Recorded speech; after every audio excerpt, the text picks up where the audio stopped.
السلام علیکم ورحمۃ اللہ وبرکاتہ۔ امید کرتا ہوں انشاءاللہ تمام دوست خیر و عافیت سے ہوں گے۔ آج میں آپ کی خدمت میں ایک بہت ہی زبردست چیز لے کر آیا ہوں، لیکن اس سے پہلے میں آپ کی خدمت میں ایک درخواست کرتا ہوں، ریکویسٹ کرتا ہوں کہ اگر ابھی تک آپ نے میرا YouTube channel short Islamic service subscribe نہیں کیا تو برائے مہربانی اس کو ضرور سبسکرائب کریں، ہماری ویڈیو کو لائک اور شیئر کریں، جزاک اللہ۔ یہ ایک نسخہ ہے جو کمر درد کے لیے، جوڑوں کے درد کے لیے اور مردانہ طاقت کے لیے اور ہر طرح کی کمزوریوں کو دور کرنے کے لیے ہے۔ یہ میرے نانا جی کا نسخہ ہے جو کہ اب فوت ہو چکے ہیں۔ یہ ایک دفعہ انہوں نے مجھے بتایا تھا کہ اگر کسی کی کمر میں درد ہو، جوڑوں میں درد ہو، یا اس کا دماغ کمزور ہو، یا اس کو مردانہ طاقت اور قوت کی کمی ہو تو وہ یہ نسخہ ضرور آزمائے۔ انشاءاللہ العزیز اس نسخے کی برکت سے یہ تمام طاقتیں اس کی بحال ہو جائیں گی اور تمام دردیں اور تکلیفیں دور ہو جائیں گی۔ وہ نسخہ بڑا آسان ہے۔ آدھا کلو یا ایک پاؤ جو ہے کیکر کی گوند لینی ہے۔ کیکر کی گوند ایک پاؤ لینی ہے اور ایک پاؤ ہی چنے لینے ہیں۔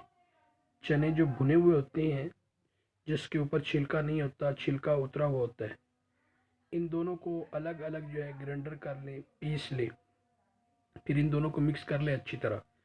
اگر آپ کے گھر میں بھینس ہے یا گائے ہے تو اس کا ایک بڑا چمچ جو ہے وہ آپ ایک بڑے گلاس کے اندر ڈالیں، اور جو بھینس ہے اس کا جو دودھ ہوتا ہے اس کی آپ جو ہے زور کے ساتھ اس کے اوپر جو ہے، جب آپ اس کو دودھ دوتے ہیں، پنجابی میں اس کو کہتے ہیں چونا اور دھارے مارنا، تو آپ اس بھینس کی دھاریں جو ہیں وہ اس گلاس کے اندر ڈائریکٹ ماریں، اس سے ایک جھاگ سی بن جائے گی اور وہ جو ہے پورا جو ہے اس کے اندر مکس ہو جائے گا، یہ جو آپ نے مرکب بنایا ہے، اس کو آپ وہیں بیٹھ کے پی لیں۔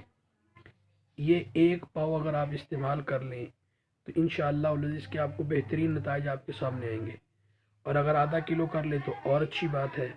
جب آپ ایک پاؤ استعمال کریں گے تو آپ کو اس کا بہترین رزلٹ ملے گا، اور پھر آپ اس کو بار بار استعمال کرنا چاہیں گے۔ اور اگر آپ کے گھر میں بھینس نہیں ہے تو آپ دودھ کو گرم کریں اور گرم کر کے اتار لیں، بوائل کر لیں۔ اتارنے کے بعد یہی جو آپ نے مرکب بنایا ہے اس کو آپ اس کے اندر ایک بڑا چمچ ڈال کے خوب اچھی طرح مکس کریں اور اس کو پھینٹیں اور پھر اس کو استعمال کریں۔ انشاءاللہ العزیز آپ کو یہ تمام بڑے بڑے فائدے جو ہیں ضرور حاصل ہوں گے۔ تو یہ آج کا میری طرف سے آپ کو ایک گفٹ ہے، اس کو ضرور قبول کیجئے، آزمائیے، انشاءاللہ بڑا فائدہ ہوگا۔ السلام علیکم۔ اپنی اگلی ویڈیو کے لیے پھر میں حاضر ہوں گا انشاءاللہ۔